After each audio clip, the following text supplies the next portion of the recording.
ഇന്ന് നമ്മൾ കലണ്ടറിൽ ചെയ്യുന്ന അടുത്ത ടൈപ്പ് ചോദ്യമാണ് 2003 കലണ്ടർ പിന്നീട് ഏത് വർഷമാണ് വീണ്ടും ആവർത്തിക്കുന്നത് എന്നുള്ളത്. അതായത് ഏതൊരു കലണ്ടറും ഇപ്പം ഈ 2025 കലണ്ടറും ഇനി അങ്ങോട്ട് പോകുന്ന സമയത്ത് ഒരു വർഷം എത്തുമ്പം അത് പിന്നെയും വീണ്ടും അതേപോലെ ഓരോ ദിവസങ്ങളും കറക്റ്റ് രീതിയിൽ വരും.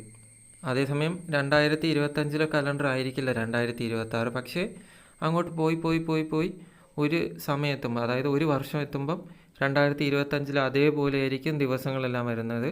അപ്പോൾ ആ ഒരു രീതിയിലുള്ള ചോദ്യം ഏത് ചോദിച്ചാലും നിങ്ങൾ ആദ്യം ചെയ്യേണ്ട ഒരു കാര്യം എന്ന് പറയുന്നതാണ് ഏറ്റവും ഇടതുവശത്ത് ഞാൻ കൊടുത്തേക്കുന്നത് ഒന്നെന്ന് എഴുതിയിട്ട്. അപ്പോൾ അവിടെ ചെയ്യേണ്ട ഫസ്റ്റ് സ്റ്റെപ്പ് എന്ന് പറയുന്നത് നമുക്ക് തന്നിരിക്കുന്ന വർഷത്തിനെ 4 കൊണ്ട് ഡിവൈഡ് ചെയ്യണം. കാരണം 4 വച്ചിട്ടാണ് നമ്മൾ പൊതുവേ വർഷം ഒരു അതിവർഷമാണോ അതേ ലീപ്പ് ഇയർ ആണോ എന്ന് കണ്ടെത്തുന്നത്.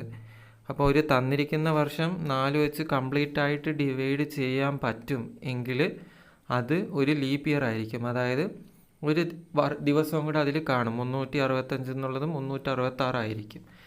അപ്പം ഇവിടെ നമുക്ക് റിമൈൻഡറായിട്ട് കിട്ടിയത് 3 ആണ്. ഇനി അടുത്ത സ്റ്റെപ്പ് ചെയ്യുന്നതിന് മുമ്പേ നമ്മൾ ഈ ഒരു ടൈപ്പ് ചോദ്യത്തിൽ അറിഞ്ഞിരിക്കേണ്ട പൊതുവായിട്ടുള്ളൊരു കാര്യമാണ് ഏറ്റവും വലതുവശത്ത് ഞാൻ ബ്രാക്കറ്റിൽ എഴുതിയേക്കുന്നത്. അതായത് റിമൈൻഡർ അല്ലെങ്കിൽ ശിഷ്ടം ബാക്കി 1 വരുമ്പം നമ്മളുടെ ഉത്തരത്തിൻ്റെ കൂടെ 6 കൂട്ടണം. 2 വരുന്നെങ്കിൽ 2 3 ആണെങ്കിൽ വരുന്നതെങ്കിൽ 11 കൂട്ടണം. അതല്ല 0 വരുന്നതെങ്കിൽ 28 കൂട്ടണം.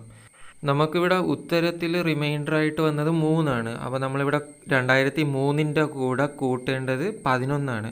അപ്പോൾ 2003 അധികം 11 എന്ന് പറയുന്നത് 2014 ആണ്.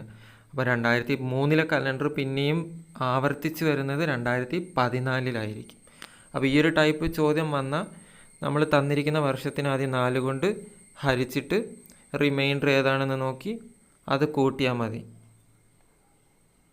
അപ്പോൾ ഈ ഒരു വീഡിയോ നിങ്ങൾക്ക് യൂസ്ഫുൾ ആയെങ്കിൽ ജസ്റ്റ് ഒന്ന് ലൈക്ക് ചെയ്യുക. അതേപോലെ തന്നെ നിങ്ങളുടെ ഫ്രണ്ട്സിനും ഷെയർ ചെയ്യുക. Thank you.